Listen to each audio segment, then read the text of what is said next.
Aujourd'hui, j'ai un invité d'exception, Jean de La Fontaine lui-même. Il est ici pour nous parler de l'une de ses fables les plus célèbres, la cigale et la fourmi. Pourquoi la cigale a-t-elle choisi de chanter tout l'été sans rien prévoir? Pourquoi la fourmi l'a-t-elle laissé se débrouiller sans rien partager?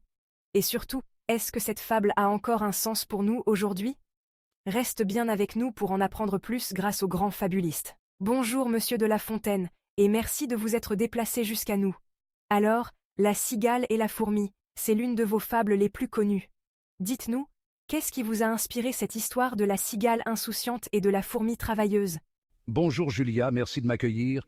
La cigale et la fourmi. Eh bien, c'est avant tout une observation de la nature humaine.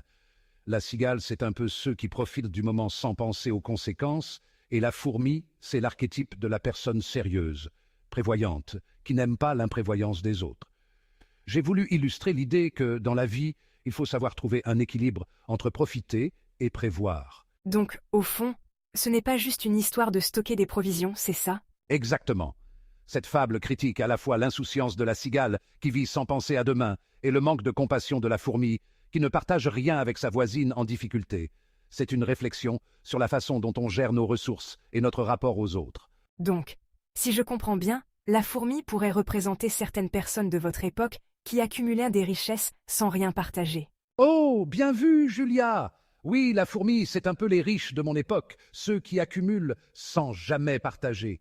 Ils considèrent que chacun doit s'assumer sans se soucier de ceux qui vivent autrement. Et la cigale, elle, représente ceux qui vivent sans se poser de questions, profitant de l'instant présent, souvent en marge des préoccupations matérielles. C'est vrai que ça résonne encore aujourd'hui. On retrouve ce contraste partout, entre ceux qui préfèrent profiter de la vie sans se soucier de demain et ceux qui ne pensent qu'à travailler et épargner. Vous pensez que cette fable est toujours actuelle? Oh, absolument. Aujourd'hui, on voit toujours des fourmis et des cigales, des gens qui travaillent d'arrache-pied et des gens qui vivent au jour le jour.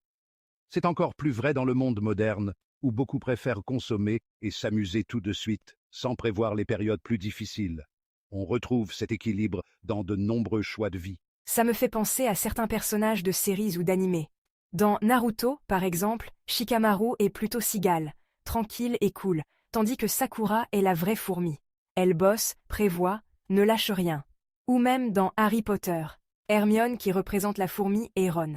Bien plus en mode cigale. Exactement, Julia.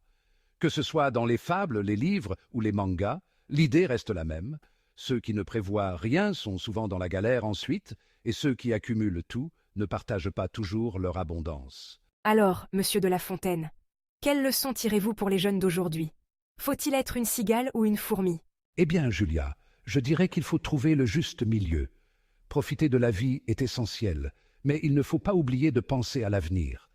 La leçon de cette fable, c'est de montrer qu'il est bon de profiter des bons moments, mais sans oublier que l'hiver finit toujours par arriver. L'idéal, c'est de combiner un peu des deux, être une cigale qui sait aussi être fourmi quand il le faut. Alors, en gros, vivez comme une cigale, mais avec un esprit de fourmi pour les moments de galère, c'est ça? Parfaitement résumé, Julia. Une dose de folie et de spontanéité, mais un minimum de prévoyance pour se préparer aux imprévus de la vie. Merci infiniment, Monsieur de La Fontaine, pour cette discussion fascinante. On a découvert une nouvelle perspective sur la cigale et la fourmi, et une leçon de vie précieuse. Merci pour cette vision pleine de sagesse et d'humour. Merci à toi, Julia, et merci à tous ceux qui écoutent.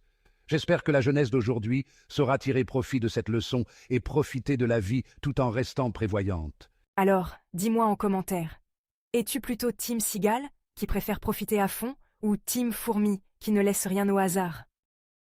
Si cette vidéo t'a plu, n'oublie pas de liker, partager et t'abonner à La Fontaine réinventée pour plus d'interviews exclusives et de fables revisitées. À bientôt pour une nouvelle aventure.